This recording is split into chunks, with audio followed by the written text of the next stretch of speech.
Good afternoon. I'm Thomas Nicholas from Improvement Analytics at NHS Improvement. We're as a team all about making data count, and that's making your data as meaningful as it can be and making meaningful decisions from your data. We work at all levels of the NHS, both inside NHS Improvement itself and outside NHS Improvement, working from board levels to supporting frontline staff with improvement projects. So we've been doing some collaborative work with the health and wellbeing team here at NHS Improvement for about 6 months now. And on that note, I'm just going to pass across to Louise, who's joining me today. Good afternoon, everybody. I'm Louise Pratt. I'm the project lead for the Health and Wellbeing Improvement Programme here at NHS Improvement. Hopefully many of you will have seen and spoken to me before at the launch events that we've been running over this last year. I'm going to be acting as your mouthpiece, for want of a better word today, taking your questions during this webinar and asking them on your behalf to Tom as they come through. So please do send through any queries and questions you have, whether it's about the information that's being shown or as we go through, and I'll ask those on your behalf.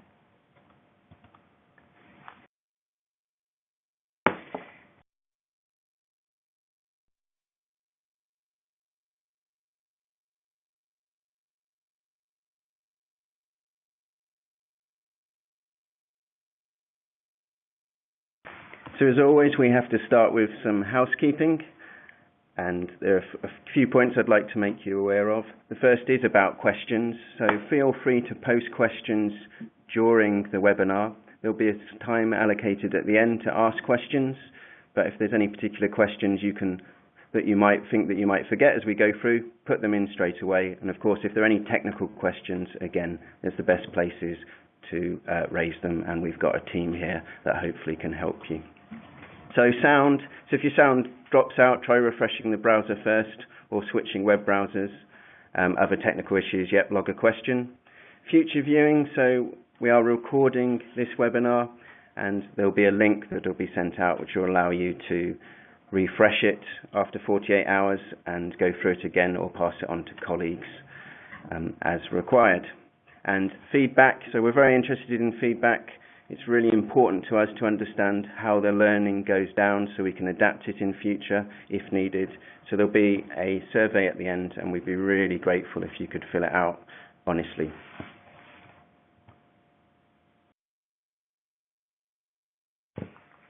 Okay, so the aims for this session. So this is not going to be a highly technical session. What the aim of the session is to equip you with the knowledge about how to make meaningful decisions from data and when to challenge it, perhaps when you're presented with some data or some reporting where it feels like you can't make a meaningful decision from it, and also how to create your own reporting and how to spot improvement and declines in your data, whatever area it might be. So to do that, there's kind of three main features. So we're going to look at the limitations of popular methods of measurement, things that I'm sure you've seen in many of your reports and your charts and your projects of RAG rating and two-point comparison. I'm going to talk a little bit about variation and how you should react to it. And then we're also, towards the end, we're going to talk about some helpful resources that you can download that will help you make the most out of your data, and also the support that we can provide here from NHS Improvement. So we're going to start now. We're going to have a quick poll, and we're just going to ask you about your knowledge of statistical process control. And we do this at all our events and all our collaboratives just to get a feeling of the knowledge in the room and understand who we're talking to and what the state of play is. So we'll just run the poll for just a few seconds now. We've run it for about half a minute, and then we'll hopefully be able to just feedback on.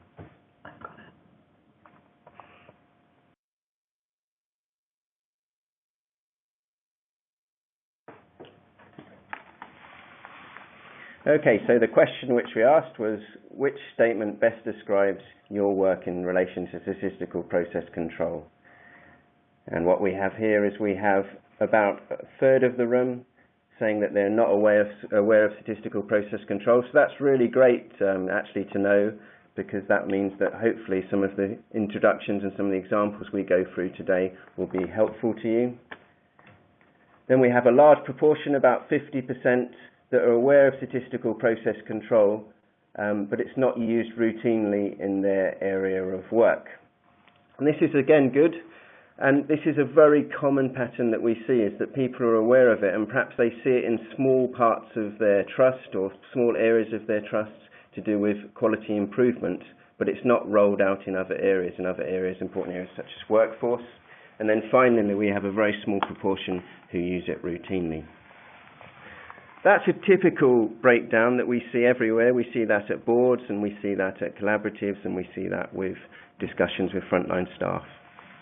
So hopefully, if you're in any of those groups, we can have a meaningful discussion today.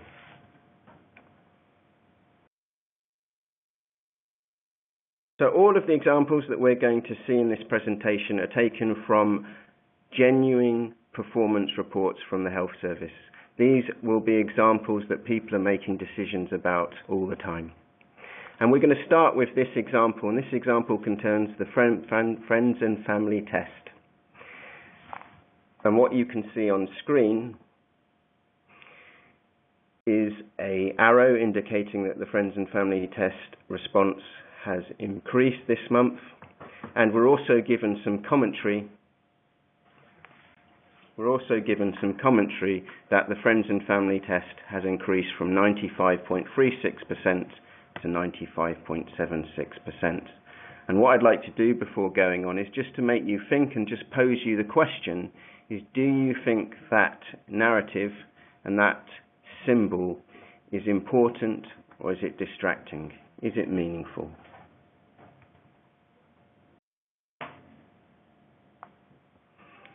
Another example, this example is often called the Sea of Green, and this concerns psychological therapies, but you can imagine this type of data in a lot of different areas. And if you can imagine, if you've got a big board report, or if you're going through waves of data, waves of tables and performance indicators, if you were to see this wave of green, you might not give it much attention. Everything seems to be working well. There are more important things to focus on. But what happens when we present this data in a slightly different way? Well, here are exactly the same data that we saw on the previous screen, that sea of green, presented as statistical process control charts. Later on in the webinar, we'll be discussing exactly what a statistical process chart describes, but for now, we'll just appreciate them as time series graphs. And what you can see is one of those charts in the bottom left-hand corner. It's actually showing an awful lot of decline, which we didn't pick up in that sea of green. And if we look at that chart in a little bit more depth, we can see whilst it's been above target, actually it's been quite concerning that things have been falling away recently. And of course, in that sea of green, the first opportunity that we would have seen that something's going wrong was when that indicator changed from green to red. But when we plot data in a time series way, and appreciate the variance like this, we actually get an early warning system of when things are in decline.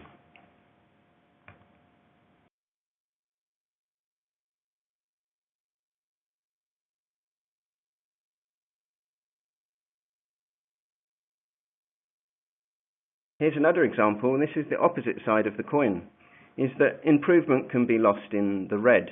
So this particular example concerns mandatory training compliance, and you can see the target here is 90%, and you see the last 3 months, May, June and July, they've failed the target. So what kind of things do you think about when you see a line of data like this? It's red, it's failing. We need to perhaps completely change the system. It's not a capable system. But again, the data presented in a time series format in a statistical process control chart gives us a slightly different impression. We can see that, in fact, there's an awful lot of improvement that's been happening with this same indicator using the same data. There's been over a year's worth of improvement. So suddenly the conversation's different. Instead of scrapping the whole system and changing it, I'm actually thinking, what's contributed to the recent success? Although we're under target, actually there could be some fundamental things that are causing this improvement, and before changing everything, perhaps investing in a new system, a new mandatory training system, actually we'd want to first find out what's causing the improvement so we can get closer to that target.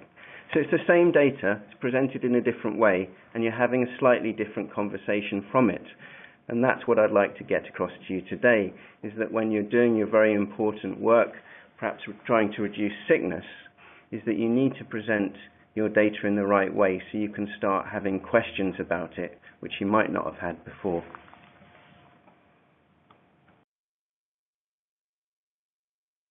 So we're all on this journey together, and the reason why we've got this slide here is this is from a report from NHS Improvement. So we're culpable too. We've had to anonymise the trust names, but this is just a 2-month comparison comparing A&E performance from 1 month to the last. And what's happened is that the trusts that have had the biggest improvement are ranked at the top in green, and those that have had the worst improvement are in red at the bottom of the table. And you're probably beginning to guess what's going to happen now. When we present this as a time series graph, you can see that the 2 points that were in relation to that improvement were actually part of a longer decline. And again, this is very important when you're considering some workforce indicators like sickness, is that it might be that over a 2-month pattern you've been noticing a decline, but there might have been a much longer improvement over a much greater time frame, or in the opposite direction, in fact. So this is why it's very important to present data as a time series, but also to have a reasonable amount of history so you can get a real feel for any changes that have been made and what their effect is. So this wasn't an improvement, though it was flagged as in the report. So another example here. So let's imagine a choose and book setting. So you're presented with 3 clinics, and the only information we're presented here is simply the average waiting time in 2017. Now, if this was the only information we were given, all other things being equal, I'm sure all of you would pick the Westwood Clinic, that green clinic in the middle with an average waiting time of only 8 weeks. Same data presented in a different way promotes a different question and perhaps a different answer. Is now when we see these 3 clinics, you can see that the Westwood Clinic, the green line, with still the lowest average, has actually recently had some of the highest waiting times. The Clear Clinic, the middle average, has been fairly consistent. And the Park Clinic, the grey line with the highest average, has actually been performing the best recently. Tom, we've had a question through asking, would the mean only be recalculated once you have 2 lots of 20 minimum points? So I guess at what point do you calculate the mean, and at what point does that get recalculated?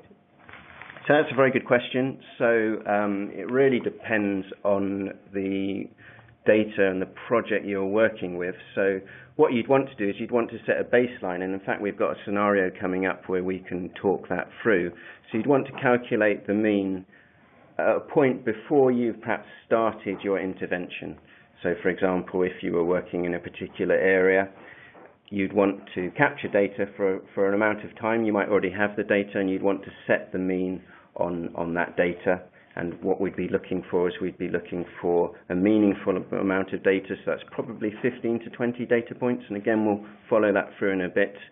And then you'd probably want to lock that mean, and then you'd probably want to recalculate it if you'd seen an improvement. So I hope that answers that question to start with, and hopefully some of that explanation will also come out in some of the scenarios and examples we've got coming up. And if you feel you need some more, we can talk a bit more at the end as well. Great, thank you, Tom. Okay, so no problem. So back to this example. So you can see the data is now presented as a time series, and you'll probably be making a different decision now about which clinic you'd go to. So for example, there's no correct answer for this, but a lot of people would pick the blue clear clinic because of the consistency. But also, that Park clinic with the highest average, you can see it's been performing really well recently. Perhaps you'd want to call that clinic and ask what's caused this improvement. And perhaps they'd tell you that they had lots of staffing problems. Perhaps they had lots of vacant posts earlier in the year, and actually now they're in a position where they've got more capacity. So the same data presented in a different way prompts a different answer. And that's obviously quite worrying, because if you think back in the past where you've been delivered reports and you've made decisions on them, if you are not seeing the data in the correct way, there's the risk that you actually might be making a kind of wrong decision. And that's really what I want to instill on you today, is to be able to challenge reports and be able to change them if you feel that you're not able to make a meaningful decision. Okay, so quick story time now. So this is a very useful story for understanding variation. You might have come across it before, but it's really good at just explaining other types of data. So I'm just going to introduce you quickly to John and Mary. So they're a happy couple. Mary started a new job and John's away on a golfing holiday. And what Mary does, she must work in an analytics department, because this is the kind of thing I'd do, is when she starts her new job, she records the time it takes when she arrives home. So you can see there's a 7 o'clock time there, and each day she records the time she arrives home. So it was 7 to start with, it's 5 to 7 following that, and so on. So John returns from his holiday after a week, and John's in a fortunate position that he works from home. And he asks Mary how's her new job, and she says it's going well, and he asks her what time she comes home, because he'd like to prepare a meal for her on the table when she arrives home. So it sounds like he's a very nice character, but we shall see. So she says 7 o'clock, and of course you can guess what happens. The first day arrives, and she arrives at 7:05. And he says, "Why are you late? The meal's going cold. Why didn't you foresee this? Why didn't you tell me this?" And she indicates, she says, "I'm not sure." She says, "I know." The following day, she arrives early, 5:27, and of course a similar conversation happens. "Why are you early? It's not ready yet. I wanted this to be perfect." And goes on, and you can guess the kind of things happen. So John suddenly becomes a bit of a pain, always asking why she's 5 minutes early, 5 minutes late, and so on. And of course, in our day-to-day lives, we appreciate random variation. So we appreciate that when we return from home from work, we never arrive at exactly the same time. There are very small and insignificant events that cause us to be slightly delayed. Perhaps it's the traffic light sequence is slightly out of sync according to us, or the traffic density is slightly higher, or we're slightly distracted by an event on or off the road. So what would help us in this process? Well, we want some kind of indication of what kind of expectation there is on that random variation. So what John could have done within this scenario is he could have done with some kind of limit indicating that Mary could be expected to arrive between 7:15 and 7:15. And within that time frame, there might not be any significant events causing that slight delay, but that's the expected time in this data set. And that's what we're going to be moving on to now, is that, as I said, in real life we appreciate this, but often as soon as we step through the door at work, we suddenly forget this notion of random variation, and we start questioning really small changes in the system, like that friends and family test. Why has it improved by 0.5% this month? What caused that improvement? Why has it declined? Why is the number reduced by 0.2%? And of course, this creates a lot of tampering in the system when actually the change was fairly random. So this is a common occurrence. Here we've got a picture here, and this is a picture of a child who is spuddling. And what does spuddling mean? Well, spuddling is to make a lot of fuss about trivial things. And it's not that the trivial things are the measures that we're taking, but it's making lots of fuss over small amounts of change, also known as tampering.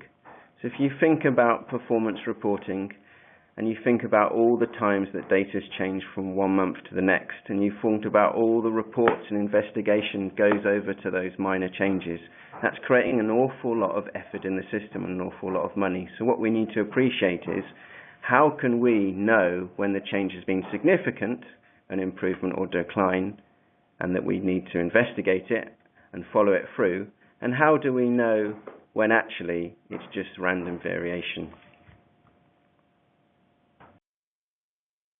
So on to our scenario now, and what we're going to do is we're going to simulate some real data in a healthcare setting, and we're going to think about how people react to the patterns and trends in the data. So you're going to follow this with me as we go along, and we're going to be thinking about when an improvement or decline has happened in the system. So in this example, we're going to be looking at serious incidents. And obviously, what we'd want to do is we'd want the serious incidents to be reduced. So here's a collection of data, and this is the first set of data. And what I'd like to ask you now is, what can you recognize on this screen? And just have a few seconds just to see if this pattern of data that you can see on the screen you feel is representative of improvement or is representative of a decline.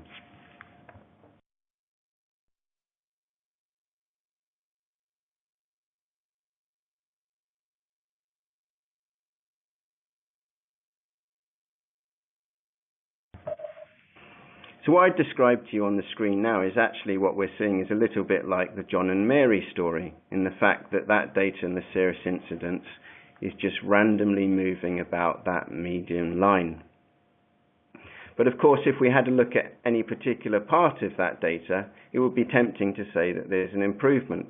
But actually, it's a lot of two-point comparisons, with one data being higher than the next and one being lower than the last. So here's the data. So we started with an 8, an 11, an 11, a 19, a 14, a 15. That's 6 months of data now. And what we're going to do now is we're just going to put a linear trend line in, because often people add linear trend lines. And that's what the linear trend line is showing in the data. And now I'm just going to ask you, we're going to have a little poll about what you see in that data. Do you think that it represents serious incidents increasing? So have a look at the data, and if you could just answer the poll, and then we'll just have a talk about what people see.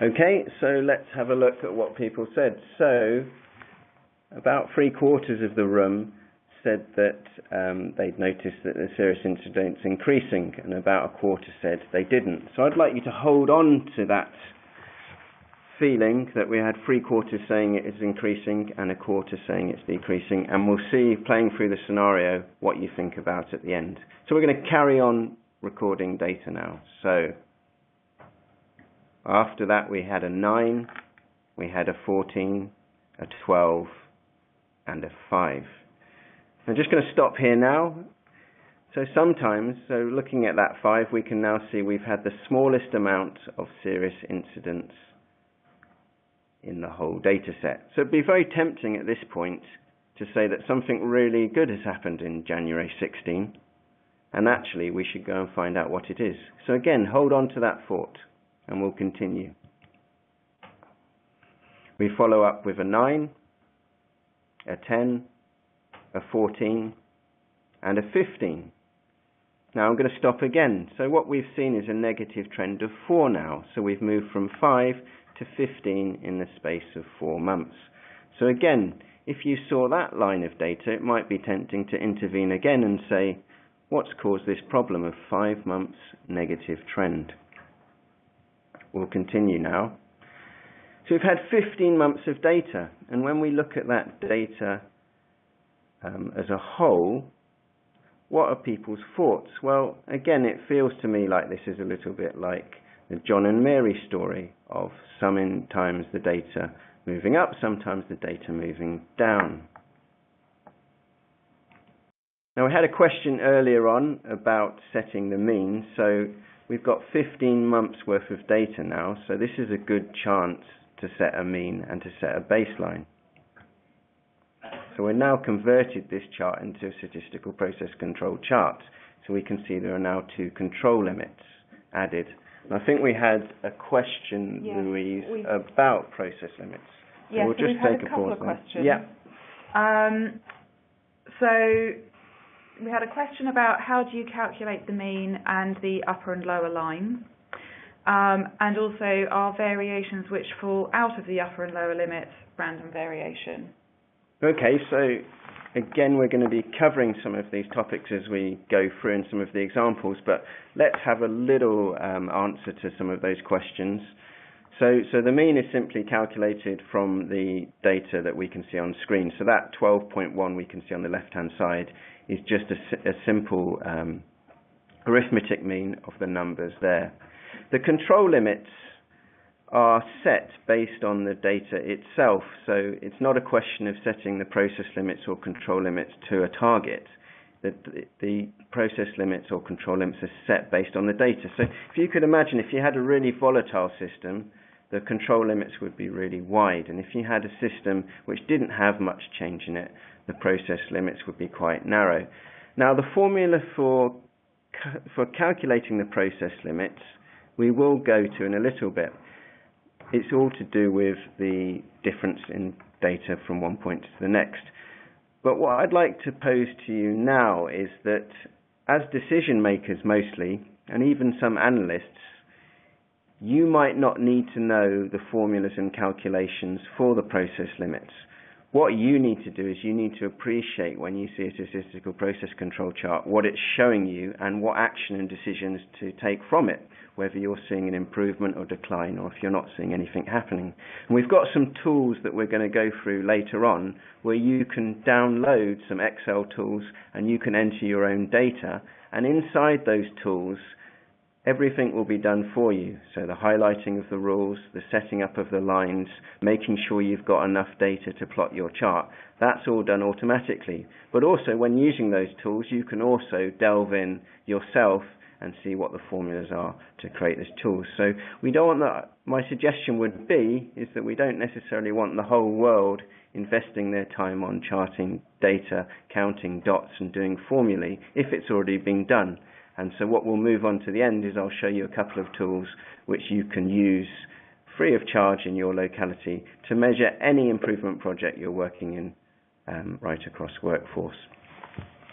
Thank you, Tom. So back to our example. So we've set the control limits. We can do this with one of our tools as I was mentioning, and you can see that for this data anything between 20.9 and 3.1 is seen as normal variation.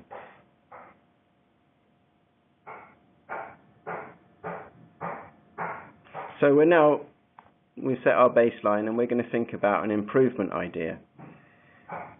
So usually we do this in a collaborative environment where people can put up their hand at a point in time where they think they've seen an improvement. Unfortunately, we're not going to be able to see your hands virtually at the moment, but what I will ask you to do is just at any point, if you think an improvement's happened, just have a think about why you think it's happened and at what point in time you decided it had. So we're going to continue on now. And after this new idea, the first data point we had was an 8. And I wonder if anyone at this point thinks that's an example of an improvement just after one single month's worth of data. Then we followed up with a 7. What do people think now? So we've had 2 months. Is that an example of something good that's happened? After that, we went on to a 12. So we've had 3 months below, just below that mean line. So again, do you think that's enough to warrant an improvement, to go and perhaps take this system and spread it around the trust as an example of good practice? So we follow with a 9. So that's 4 months below the process limits. Are people getting more confident that they're witnessing an improvement here? Now we go on to 5 months with an 8. And do we need to go on forever? Do we have to get 100 points before people feel that there's an improvement? We've now got 6 points below the line. And again, are we now beginning to gain confidence that there's an improvement? Well, the one thing I'd say about that 6 months is we have seen this pattern before. We've seen a 5 before.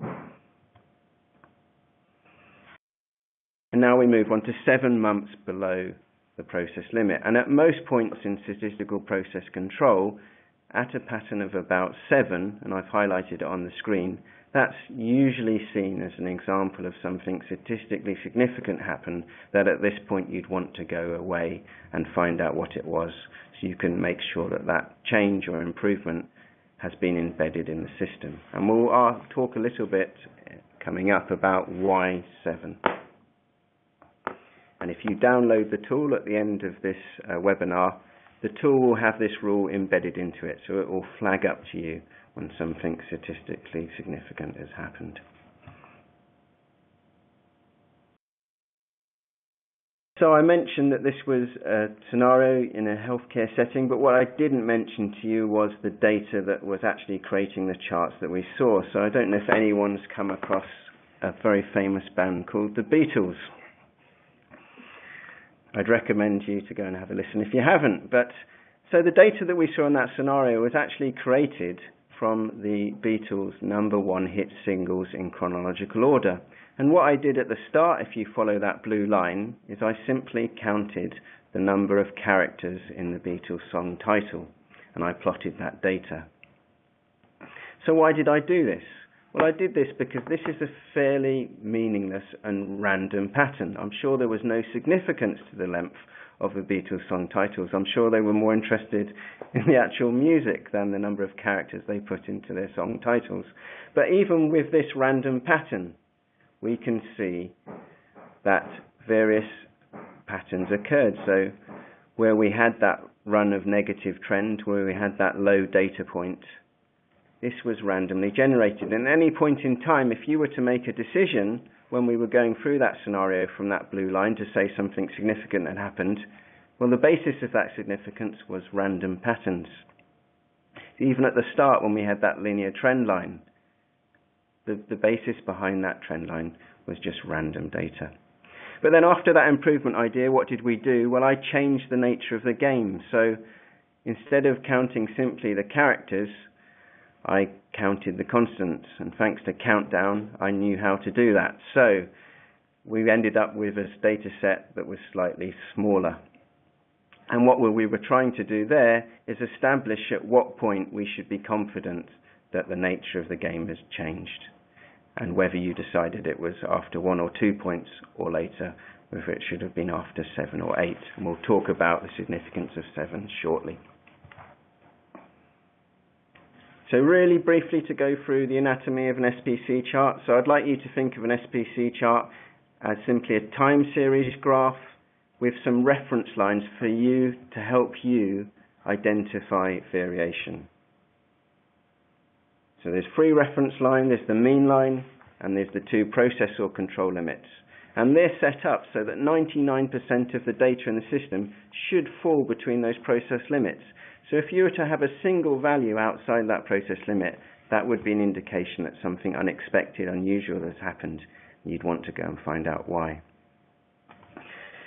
We had a question on this, so we've got here in this slide 20 plus data points for robust analysis. You will go through different discussions of people talk about statistical process control, where have different opinions on how many data items that are needed for robust analysis. It can go down as low as 15, that's no problem, and some people have a little bit more. It's not important to be pedantic about the right number, but what you'd want to do is you'd want to have a good representation, and for that 20 is about ideal, but over 15 is certainly needed. Tom, can I just ask you another question that's come through? So just to kind of clarify with those process limits, is data outside of the control limit statistically significant? Yes, and that's great because we're now on the right slide now. So we spoke about different rules, and that's where we're heading. So there are 4 common rules that can be applied to statistical process control, and here are the 4 rules on the slide now. So one rule is that if there's just one point outside the process limits, which is the subject of the question, and bearing in mind our last slide where I said approximately 99% of data should be into the process limits, so if one data point falls outside the process limits, yes, that's an indication that something statistically significant had happened, and you'd want to find out why. Are there any other questions on that, or shall I move on to the other rules? Not at the moment, okay. But do keep sending them in, folks. So let's talk about the other rules really quickly. So another rule is if you were to have 2 or 3 points close to the process limits, so that's within the last third. That again is an example of statistical significance. The third rule in the bottom left-hand corner is if you were to have a run of points above or below the mean, typically 7, and that's what we saw in our scenario just now where we had 7 points below the mean. So again, a pattern of 7, one side of the mean, is statistically significant. And finally, in the bottom right-hand corner, there's when you have a run, like a ladder effect, of 7 points improving or decreasing, all in consecutive order. So if any of those 4 rules was to occur on your data set, that's indication of statistical significance, that an improvement or a decline might happen. And if any of those rules did trigger, you'd want to go and find out why.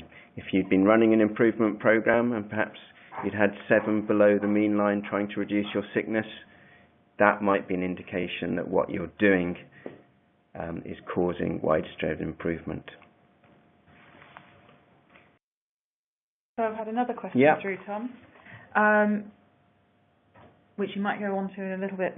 No problem. So some SPC charts have dynamic SPC limits that appear to be calculated on the time period. Okay.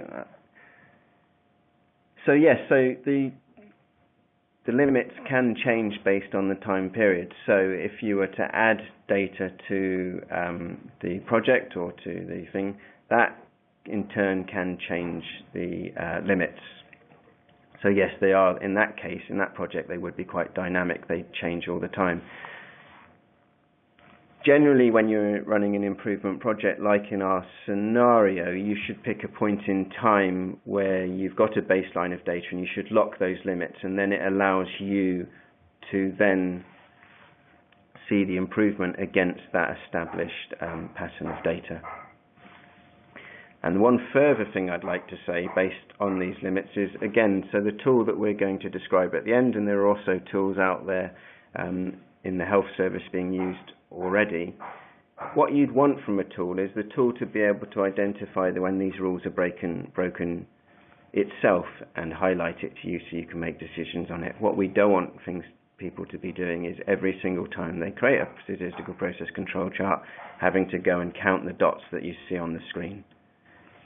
You know, we've got software that can do that, and what we really want people to be doing is to be able to have the knowledge to digest what they're seeing and not have to create it every single time. Okay, thank you.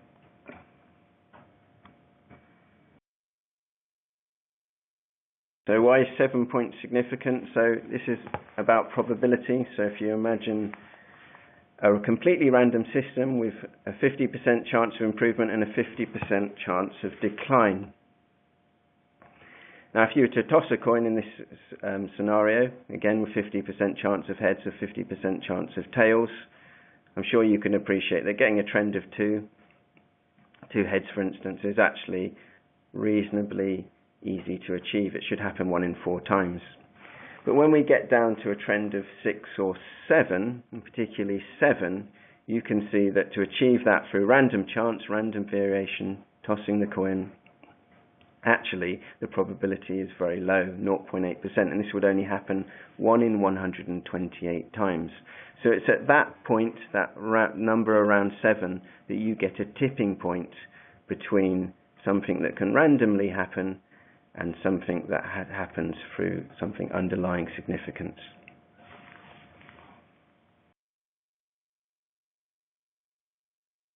I'd just like to remind you that of those 4 rules together in comparison, you don't have to wait 7 months or 7 weeks or even 7 days to act on something. If you were to have a single point outside the process limits, then that would be enough for you to go and investigate.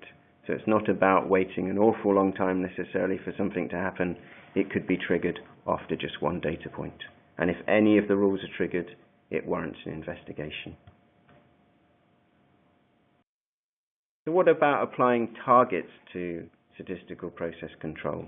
So a lot of the indicators we have, including sickness, mandatory training, etc., will have a target, either locally enforced or a national target.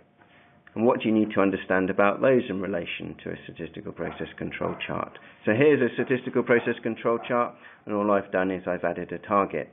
And if the target for this metric was to be greater than the target, what do you think this system is capable of?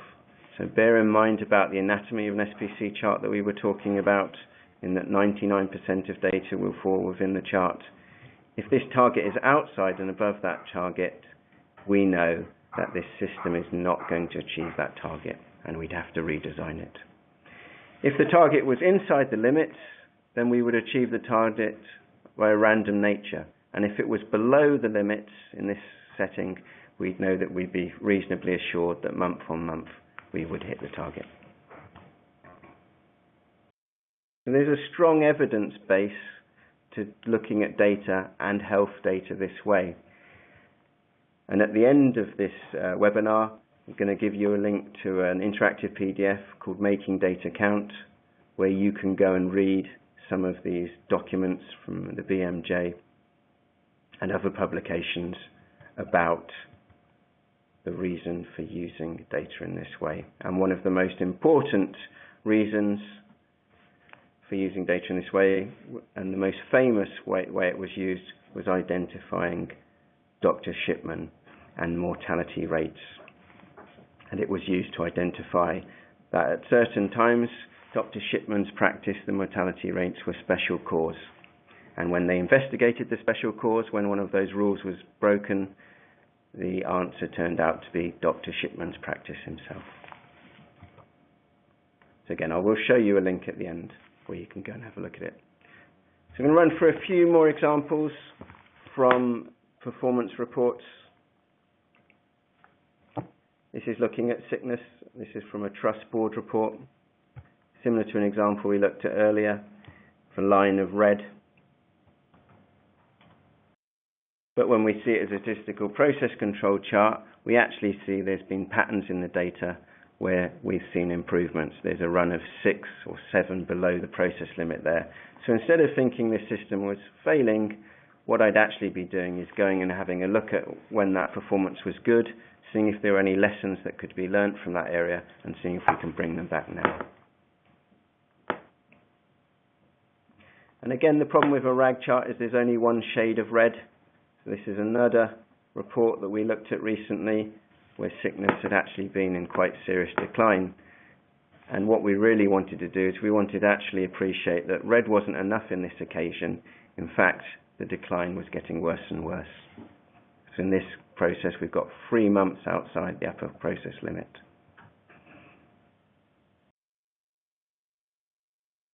And finally, this is another example of a report where there's so many different things happening in this report, it's hard to judge what the decisions should be.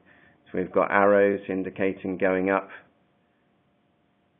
We've got a little spark line indicating performance bouncing around. And we've got some commentary saying things are staying the same. So how honestly people could make decisions from this report would be very hard. And when we when we compare 1 month from 1 year to the next, I think we have to be very careful, because whilst we know events like Christmas always occur at the same time of year, we have to remember that outbreaks of flu, for example, or perhaps the beast from the east, or even things like Easter or Ramadan religious festivals, often move around from 1 month to the next. So simply comparing 1 month from 1 year to another month from another year, I'd like you to think of that as another form of 2-point comparison.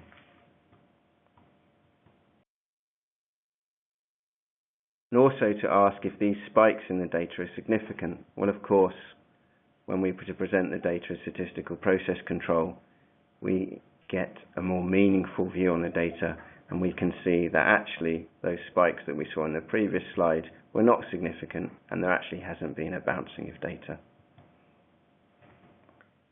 Tom, we've had another question come through, specifically around sickness absence rate. So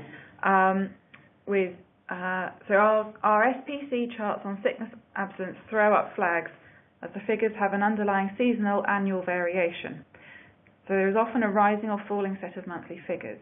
I started using a 12-month rolling average as the data used in the SPC chart. This unfortunately smooths out the variations. Is there any better way of doing this? That's a really, really good question, and I think we've got some examples at the end where we can look at that.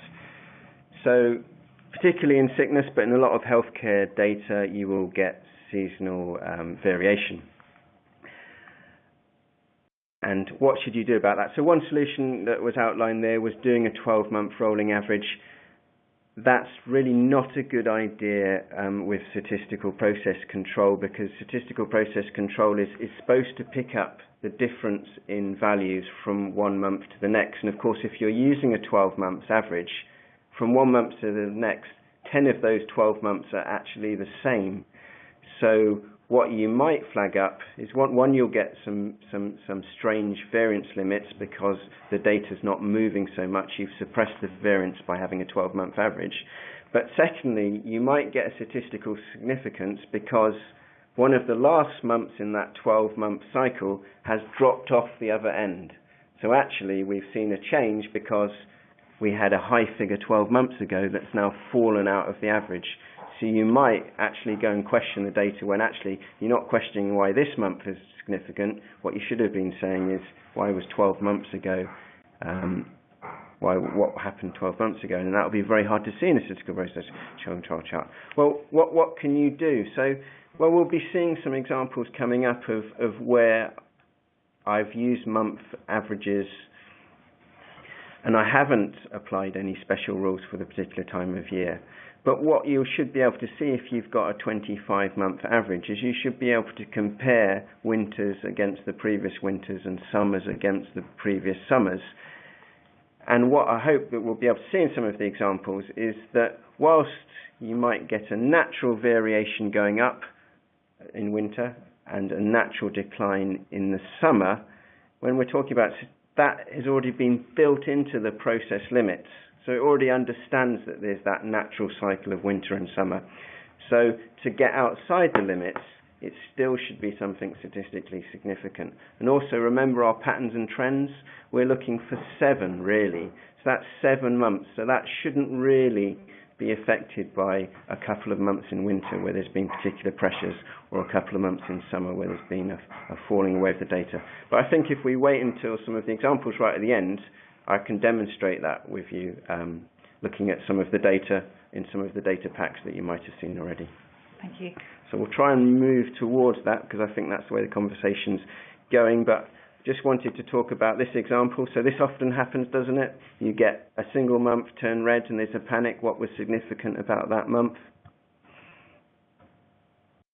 Well, when you present it as statistical process control and you put the target line in that month, you again, what we discussed before was the target lines in the middle of the process control limits. So the natural variation caused that target to fail. So there was nothing significant about September. There's no particular questions about September that we should be asking. It's just naturally fallen above target. But if we did want to ask some questions, we would be saying, what about that run of 7 months below the mean? Was there anything causing that?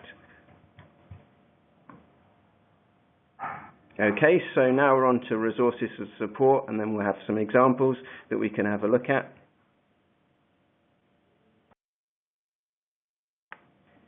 So just to quickly say, this is the kind of challenges you need to be putting into your own reporting systems and about how to measure your data.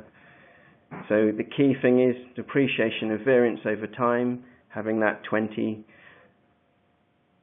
months history of data, or 20 weeks or 20 days, so that you can get reliable process limits. Having some software, or use the ones that we've got here in NHS Improvement, which will highlight for you when those rules are broken and if it's an improvement or if it's a decline.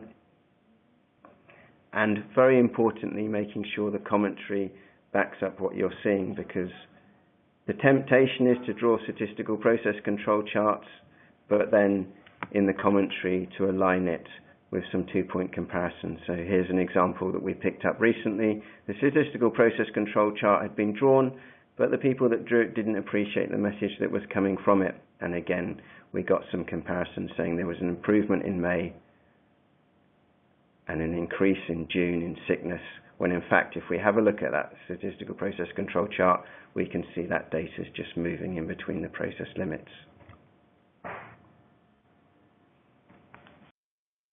So just like to reiterate this, is that expensive software isn't needed to create statistical process control charts. Statistical process control predates advanced computing, so it was originally done just with pen and paper. But now obviously we have the ability to automate some of those procedures. And we've got an Excel tool here, but also if you're using other systems in your localities, perhaps you've got Tableau or ClickView, or if you use SQL Server, these formulas can be easily adapted into those different areas.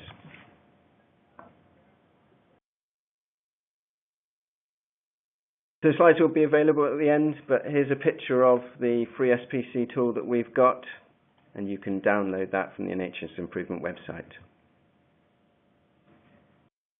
We also have our Making Data Count interactive PDF and guide, which will go through some of the topics we went through today and some of the science behind it. It's a beginner's guide. It's got some interactive videos, guidance, and games that you can play to appreciate variance. So what we're going to do is we're just going to end on some examples, and then we'll just take some more questions as required. So just going to look at 3 examples very quickly. So here's our first example. So have a little think amongst yourselves, and the questions you want to be asking is, what's the current situation this month? Should we be taking any action?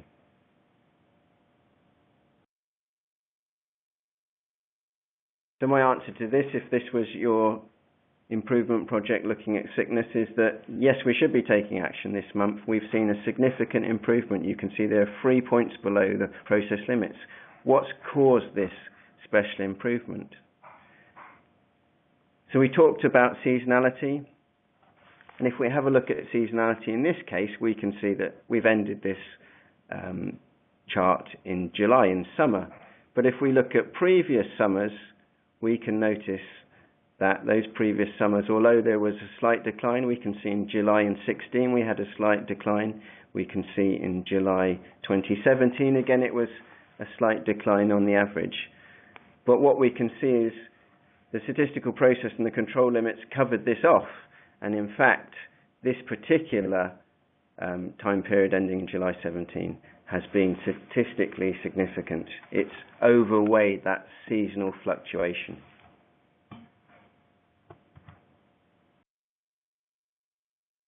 And again, so if we were to ask what periods of time should we investigate and learn from, we'd also want to be looking at that winter in 17-18, where we had particularly high limits. And again, we had slight seasonal variation in other years. So in 17 we had a slight increase. But can you see that that year has been particularly bad, and we'd want to know what the particular effects were on the winter of 17 as opposed to the previous winters. Okay, so just two examples we're just going to wrap up with here. So you often see this, and I hope you've got the message now that this is just random variation, current variation. There's nothing specific about this particular month, so we wouldn't necessarily want to take any action. Now, are there any periods we should learn from this graph? Well, there's been a lot of common cause variation in this graph, and some of the statistical significance has happened a long time ago. So, although there's not a lot happening, actually this might be an example of a good baseline to start your improvement projects, because actually the variation is quite stable, and any improvement project you put into the system, you'd imagine, would be noticed. Final example. And again, just looking at some of the statistical significance, again, we'd want to investigate that 7 months of higher values.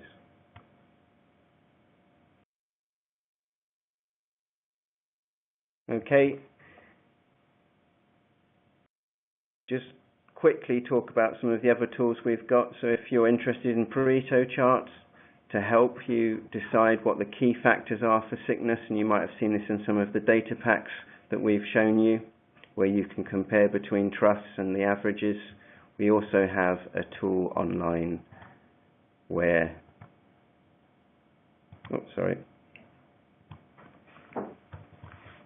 there's a tool where you can download a Pareto chart and continue your analysis there.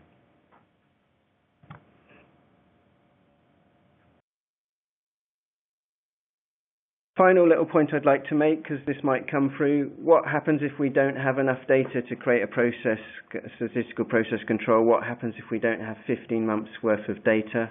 Well, you can start by simply drawing a run chart. So it's the same principle, is that you'd plot an average line. You'd usually want to do a median line in a run chart, and then you can still get an appreciation of the trend. And when you graduate to having about 15 points, then you can bring in those process limits. So it doesn't mean that you can't start to act, plot the dots, and get an appreciation for how the data is working. Okay, so thank you very much for joining us today, and I hope being able to get across some knowledge. We're just going to stop for a few questions. We've just got a couple of questions through at the moment. We had one question in particular about that the changing control limits in the graph you showed a couple of slides ago. So the mean had changed. So what would make you decide to adjust your mean, or the SPC chart decide using the tool? So in the tool that you can download online, you can, so we've discussed about baseline, so you can set a baseline, and therefore you can lock in the mean, or you can also, if you're recording data as you're going along, the mean line will be changing according to the new data that's placed in it. I think if you were to download the tool, and then hopefully you'll get an appreciation of how the variance and how the mean lines are affected based on the data. And the tool will have a web address for support. So if you start playing with the data and you start asking these questions, do pop us a line in the email address provided on the tool, and we can look through some of the examples you've got. Okay, thank you, Tom. And just a final question. Obviously, you've been referring to tools and resources that are available for people to use. Just to confirm, those are free for NHS trusts, aren't they? Oh yeah, absolutely. Yeah, these are to support you working in your localities. If you've got a statistical process control system in-house, then you know, absolutely use it. But for those that don't, or those that want to do some ad hoc work, then those tools are there to embed in your systems and use as appropriate and share. Okay, great. And another couple coming through now. Looks like we've got a few Beatles fans in on the line. I'm conscious that yeah, I've heard there are a few fans of the Beatles. Just one or two. Yeah. Sorry guys, I'm conscious that we're running over slightly, but helpful perhaps to ask the questions now. Using the Beatles example, would you recalculate the mean from the 7 points below the mean? Okay, so yes, so we're getting into some advanced stuff here. and we will provide an address when we end this webinar where you can ask the further questions. On that particular question, remember what we were talking about, 15 points being enough to create robust process limits. So from that 7 points of data, I wouldn't want to recalculate the mean or process limits. I just want to highlight, investigate it. If that trend continued for our 15 months where we start feeling, at that point I'd recalculate the process limits and the mean. And of course that sets you off in a cycle of continuous improvement. But be very careful about redrawing after just say 7 data points, because we've already established that's not enough to create those robust process limits. But yeah, advanced question there, very good. I've got a nice easy one that I can answer actually. Will this webinar be downloadable? Yes, it will be, folks. The link will be emailed out to everyone who's registered. So 2 more about SPC, and this recording will be downloadable as well. So if you have to dash off, you'll be able to hear the remaining questions. We'll keep going until the questions stop, really. How do you lock the mean? Okay, so this is a decision to be made looking at your data. So when I talk about locking the mean, I'm talking about deciding at a point in time that you've created your baseline. And let's, for instance, imagine that I've taken 12 weeks worth, so 15 weeks worth of data points, and I've decided that I'm now going to implement an improvement program as a result of it. So when I talk about locking the mean, I'm talking about taking the mean and the process limits from those 15 months worth of data and then plotting my data against that same mean, regardless of what the new data is. And again, in the tool online, you will be able to set your baseline, and then any extra data that you add after that baseline, the mean's already been locked against that baseline of data. So effectively, it's not changing based on any new data. Great, thank you. And what are the qualities of good baseline data? Wow. Okay. So I think we've said enough about the times. Obviously, you need a long enough and a meaningful amount of time. So imagining a sickness example, you'd want a long enough amount of time that would cover different aspects in the system. So you'd be starting to think about seasonality, and you'd want enough time to cover. You also need to think about how volatile the system is. So if you were going through an awful lot of change at the moment, you'd want to be aware of that when choosing your baseline. These are very good questions, and ultimately the answer is to really understand your data and the patterns in the data before making decisions upon it. Great, thank you. And those tools, I think, are just available via the web link. They're kind of openly available, aren't they? That's right. Yes, they're actually on the public NHS Improvement website. And when I looked the other day, if you go into the Resources tab, you will see a column called Making Data Count, an area, and if you click on that, within that there are resources as well as using the hyperlink on the screen. Great, thank you. Okay, well, it looks like we've stopped having questions coming in now, so that seems like a good place to wrap. Thank you, everybody, for your time this afternoon and for making yourselves available for the webinar. Those of you listening back to it, I hope it's helpful. Yeah, thank you very much, and it's been a pleasure to talk to you, and good luck with all your work and really getting meaningful results from your data. Thanks, everybody. Bye.